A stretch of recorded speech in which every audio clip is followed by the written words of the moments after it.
It seems very cultural, which is good so far.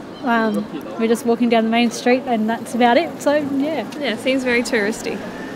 Heard of like temples and stuff to look at, so... Yeah, and the bamboo forest isn't too far away. Have you been to the bamboo forest? No. Not yet. We're on our way there. We've only been in Tokyo and out to Nagano area. Where the snow monkeys were. That was really cool. That's cool. I'm going to head up to Niseko and go skiing. That's about it.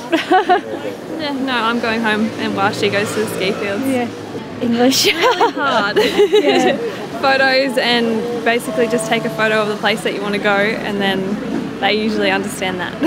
Yeah. Yeah. Definitely. My family actually recommended here, so that's why I've chose this area, but yeah. Not really. No. No, it's very different. Very different. They drive on the same side of the road, that's about it, so it makes it easy crossing, but yeah. Awesome. Yeah.